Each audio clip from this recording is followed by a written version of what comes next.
Did you know many of the most beautiful natural landscapes of the world are actually man-made? Or that, if left to their own devices, they would largely or completely disappear?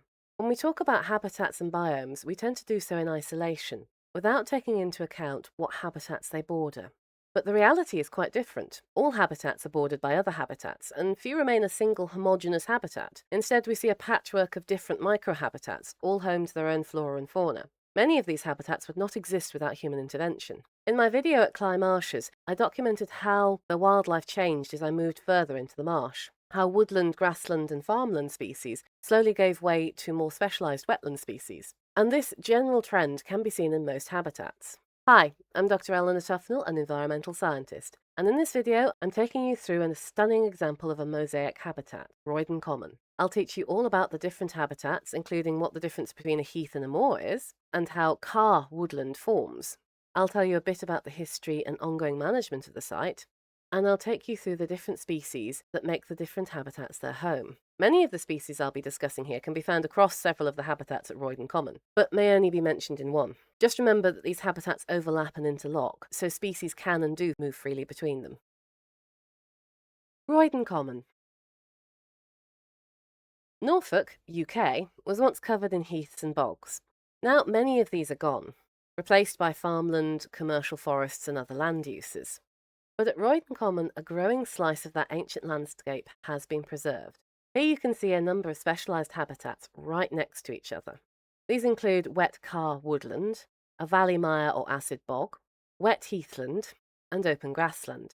Roydon Common borders the Tony Hallett Memorial Reserve, and the sites have been extended to include Delft, Rising Breck, and Grimston Warren, the latter of which had been converted into a commercial pine tree plantation. But thanks to the work of the Norfolk Wildlife Trust, these trees have been removed and the heathland restored. Heathland often seems to be the epitome of wild, untamed nature. But natural heath is actually very rare. These consist of montane heaths and maritime heaths. Montane heath is only found at high altitude, typically above 700 metres, and instead of human maintenance, exposure largely prevents the growth of larger trees and shrubs. Maritime heath can be found on cliff tops, particularly along the Atlantic coast, and are maintained by the strong, salty sea winds, which discourage large trees and shrubs. Most of the heathland we see, though, is maintained by human activity, and this began millennia ago. From roughly 5,000 years ago, humans began to stamp their will increasingly forcefully onto the landscape. Humans would clear trees on infertile soil, possibly to aid hunting game in clearings, and as the domestication of livestock progressed, animals were grazed on these areas. Most existing heaths are believed to be around 3,000 years old. The area of Roydon Common was used by humans as far back as the Neolithic, and the heath was maintained by grazing of animals, burning, and the felling of trees. Remnants of the Bronze Age barrows are located here, though I don't know if they are visible to the naked eye. Traditional land use has maintained heaths ever since. As the name suggests, Roydon Common was preserved as common land, where local people had the right to graze livestock. It also provided numerous resources, including gorse for kindling, peat for fuel, rabbits for meat, etc. And it was these traditional land use practices, particularly the grazing, that maintained the heath. Over time, as with most lowland heaths, Roydon Common became less important to the local economy. So much of the land was rapidly colonised by birch trees, converted to conifer plantations, or turned into farmland. The Norfolk Wildlife Trust acquired the large pieces of heath at Roydon Common in the 1960s and has since been adding adjacent portions of land and restoring the heath. This often involves removing the conifers and some of the topsoil to reveal the underlying heath soil in which dormant heath seeds slept. One of the most famous moorlands and mire in British literature appears in one of Sir Arthur Conan Doyle's most famous works, Hound of the Baskervilles. Interestingly, Conan Doyle liked Norfolk and visited it several times. After returning from South Africa, where he had served as a volunteer doctor during the Boer War, Conan Doyle was unwell and needed somewhere to convalesce. So, in the spring of 1901, he took a short holiday in Norfolk. Bear in mind that the Hound of the Baskervilles would first be serialised in the autumn of the same year. It is believed that some of the inspiration for the Hound may have come from Norfolk's own legendary Black Shuck, who, depending on the version of the story, is either an evil devil hound or a brave protector that now wanders the world as a ghost. While The Hound of the Baskervilles is not set in Norfolk, two of the author's works are The Adventure of the Gloria Scott and The Adventure of the Dancing Men. Now, I haven't got a detailed itinerary of precisely where Conan Doyle travelled and visited, but many of the places I do know he visited were in North Norfolk. though some distance away from Roydon Common, so it's not impossible that he visited or passed through the area.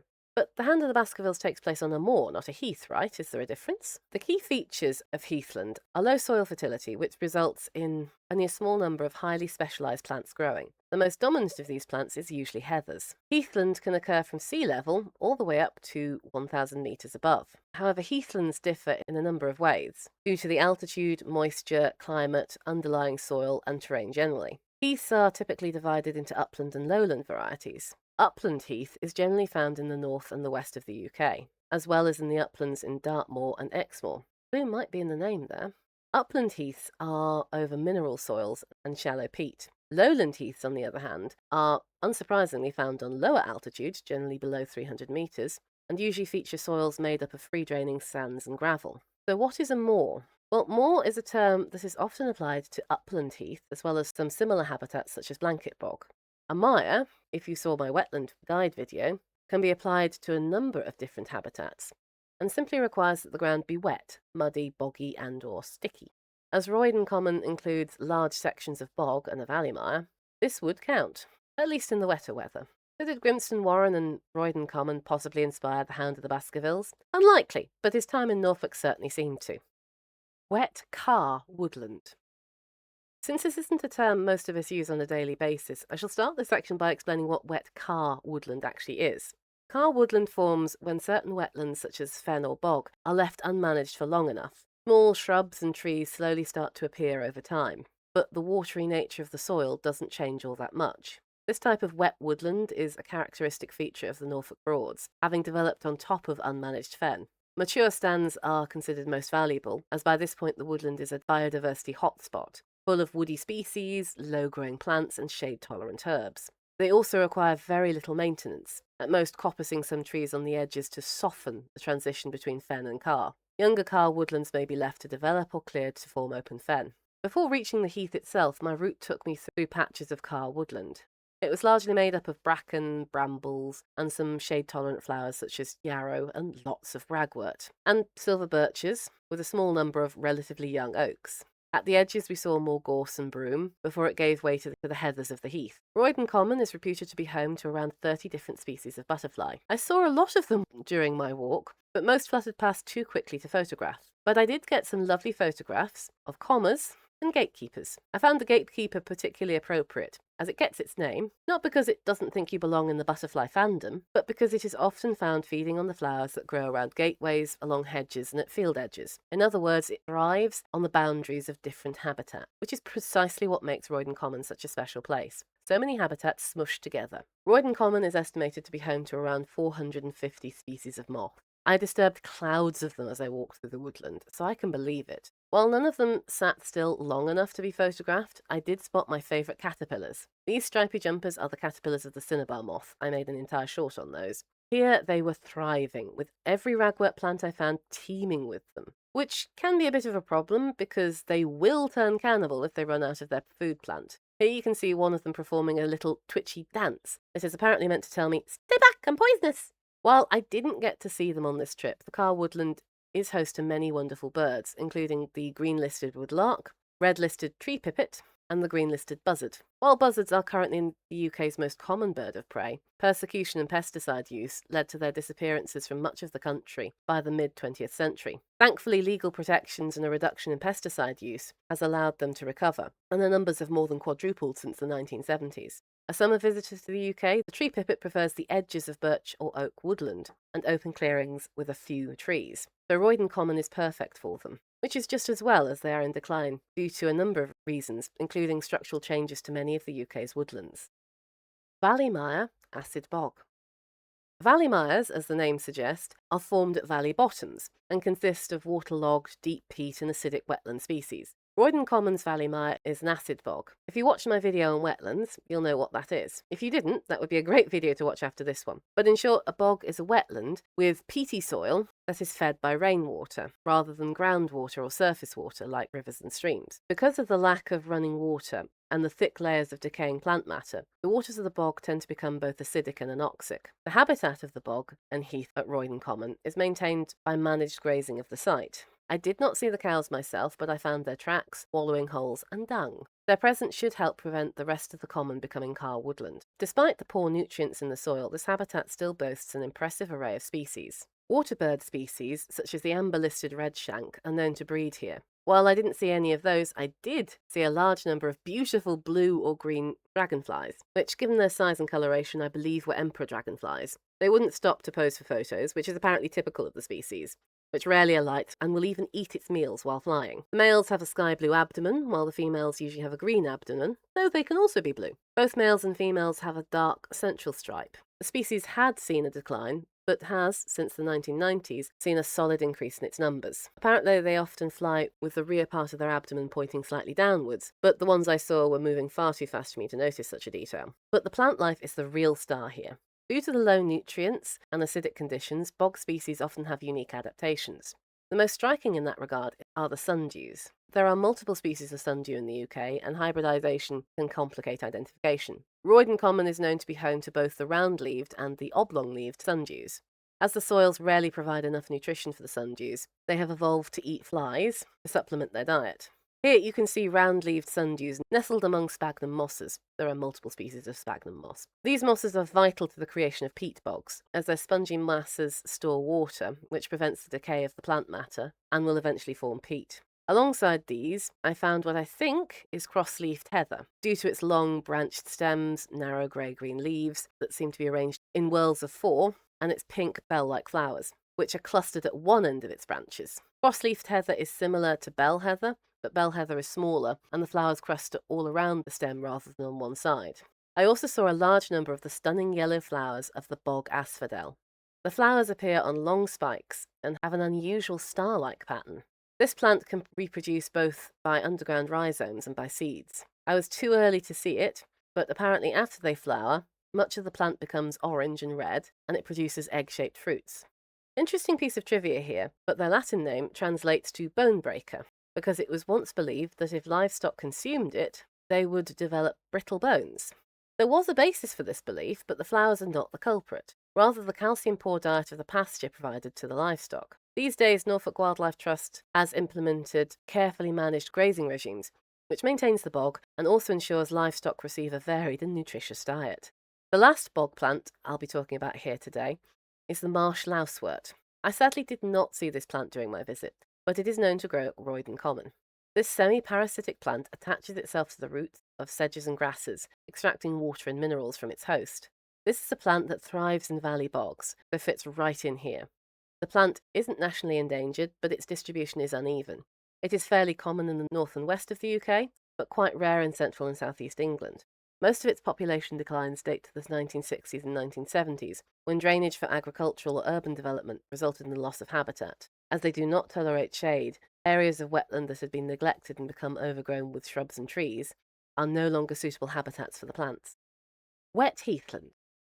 Heathlands are rare, both in the UK and internationally, as changes in land use meant that they were no longer maintained or converted to other uses. Since 1800, roughly 75% of all lowland heath has been lost in the UK. Of the remaining heaths, most are dry heaths, which are situated on sandy, acidic soils, which, being permeable, do not retain moisture. So wet heaths are significantly rarer than dry heaths. Wet heath becomes waterlogged seasonally and is often more species-rich than dry heath, as the damp habitat supports a wider range of species. I've already discussed the valley mire in a different section, but I want to show you some pictures here. Notice how some areas of the heath are darker and more dominated by heathers, while others are lighter, often a lush green. Notice how water-loving species are cropping up in the middle of seemingly dry areas. Well, the thing to remember here is that the heath and the bog overlap, with patches of each appearing in the other. Habitats are not binary, and there is rarely a single, easily defined point where one ends and the other begins. As I entered Roydon Common, there are signs informing dog owners that not only must dogs be kept on leads at all times, but that between the 1st of March and the 31st of July, leads must be no longer than 2 metres, with 5-metre leads permitted at other times of year. While I have talked at length on this channel of the impact dogs can have on the landscape, so I shall not belabour the point here.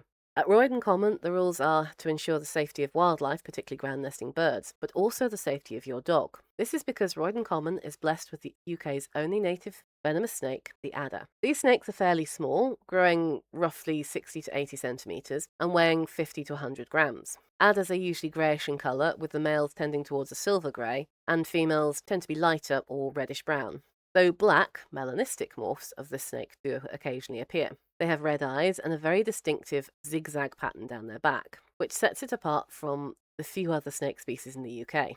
I sadly did not get to see one. It was probably a little late in the day to find one basking. They have a varied diet, eating small mammals, small ground nesting birds such as meadow pipits and skylarks, and lizards. As mentioned, adders are venomous, but their bites are rarely a serious danger to humans. Bites will be painful and result in significant inflammation, and if you're bitten, you should seek immediate medical attention. But the last recorded human death from an adder in the UK was 1975. The same cannot be said for our canine companions, though. Adders are shy creatures, and like a lot of snakes, will retreat quickly rather than engage. That said, they can and will strike or even bite if disturbed or threatened. Most bites on humans occur either when someone accidentally steps on an adder or picked it up. I don't know about you, but if a giant trod on me or grabbed me out of nowhere, I might be inclined to bite too.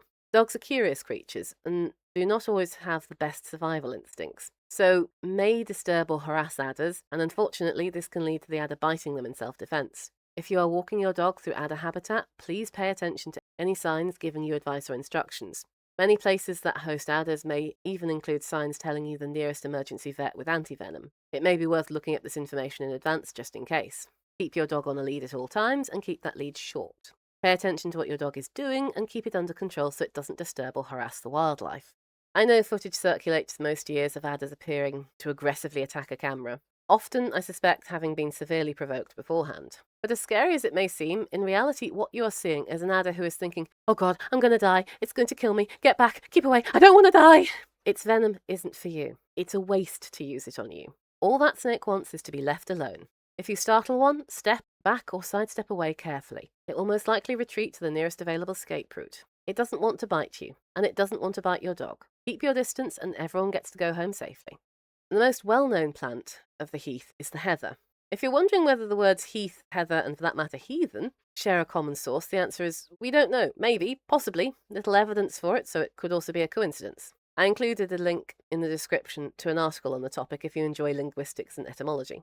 Words aside, though, heaths are generally dominated by heather. It wasn't quite in bloom when I visited, but a few isolated plants were beginning to show their very first flowers.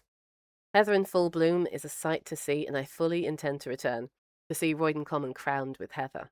Roydon Common is home to many species of dragonfly, including several very rare ones. I was lucky enough to catch sight of a rare black darter, which is a privilege as Roydon Common is one of only 2 sites in Norfolk where it is known to breed. Males are black with some yellow markings, females are yellow with black markings.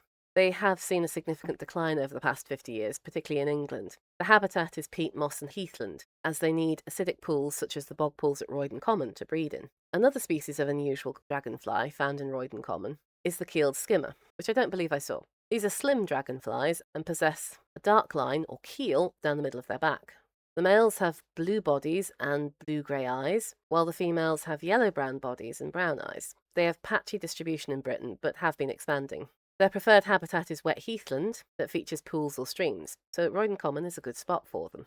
I didn't get to see many birds close enough to identify them, and it was the wrong time of year to hear much song. I was lucky to see a red kite flying high overhead. See my video on them if you want to know how this was so easy to identify.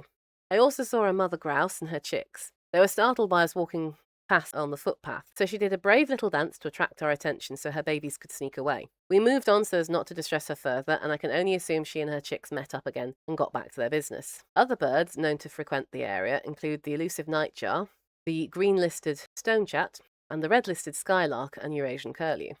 The curlew is regionally rare in Britain, and Roydon Common is one of the few places in lowland Britain that it is known to breed. Aside from the nightjar and curlew, other rare ground nesting birds that make the site their home are the woodlark, woodcock, and snipe. Open grassland. Roydon Common is surrounded by grassland, some of which is part of the common. Some has been converted to pasture or cropland. While I was not in a position to test the soil, Given its proximity to the heath and bog, and the fact that it's almost certainly part of that heath at some point in the past, I don't feel it's a stretch to suggest that this is acidic grassland. Acidic grasslands are found on gravel and sands and tend to be dry, though given how close they are to the bog, this may not be the case for the grasslands around Roydon Common. The grassland on Roydon Common is largely unimproved, meaning it is not drained, reseeded, fertilised, or sprayed with pesticides. This makes it particularly strong habitat for a large number of species. Grasslands, when managed carefully, can also lock up carbon, and the UK's grasslands are estimated to store 2 billion tonnes of carbon in the soil. Leaving these grasslands as they are, rather than converting them to cropland, can help keep this carbon safely locked up. The grassland of Roydon Common is home to one of Britain's many weird and wonderful beetles, the minotaur beetle. Did you know we have dung beetles in the UK? Because we do. One of which is the minotaur beetle, which is a large, growing to about 2 centimetres or 0.8 inches, are glossy black, with ridged wing casings. Males have the characteristic 3 horns, 2 long and the centre one short, on their thorax. Females do not have horns, but do have pointed edges to the front corners of their thorax. They feed on rabbit dung in particular, which is pertinent because Roydon Common is home to brown hares. The minotaur beetle probably doesn't care that hares and rabbits are distinct species, but they are. European rabbits are smaller than brown hares, and they tend to be grey-brown in colour, while brown hares, as the name suggests, are a golden brown, though their belly is pale and they have white tails. They also have much longer legs than rabbits, and their ears are longer with distinct black tips to them. I also spotted a roe deer, which seemed completely unconcerned by my presence. Possibly because there was a fence between us and I was still some distance away, but it may also have been unusually bold. I found many stands of Viper's bugloss, which, despite the name, doesn't have anything to do with the adders roaming Roydon Common. Adders are a species of viper. The exact origins of this plant's name are uncertain, but the viper part may be due to its spotted stem, which might, if you really squint and don't spend much time looking at snakes, look like a snake's markings. Or the shape of its flowers, which, if you squint, could be argued somewhat resemble the head of a snake. Personally, I'm not convinced. The bugloss in its name, however, comes from the Greek for ox's tongue, which refers to the rough, somewhat tongue-shaped leaves. Seriously, I'm not convinced whoever named it had ever seen either a snake or an ox up close. Among the many birds that call the common home are the amber-listed snipe. Drawn to the bog and wetland areas, it is not confined to these habitats, and can also be seen in the surrounding grasslands. The area is also a hotspot for several raptors, including kestrels, hen harriers, and the seasonally visiting merlins. Conclusion. I really hoped you enjoyed learning all about the mosaic habitats of Roydon Common. While Roydon Common is not, in the grand scheme of things, particularly large, my walk there was a total of 3 kilometres, but longer and shorter walks are an option, it is a place that packs a lot of different habitats and species into its landscape. Whether you're looking for sundews in the summer or merlins in winter, there should be something to see in any season. If you're in the area, I heartily recommend a visit. It's managed by the Norfolk Wildlife Trust, and while, at time of writing, it's completely free to visit, I'm sure they would appreciate any donations you decide to kick their way. If you enjoy this video, it would be awesome. Seriously, I still squee every time my subscriber count goes up. If you would subscribe to the channel to see more content like it. Liking, commenting and sharing the video with anyone you think might find it interesting also really helps me out. As always, I've left a library of links in the description if you want to learn more about any given topic. Until next time, thank you for watching.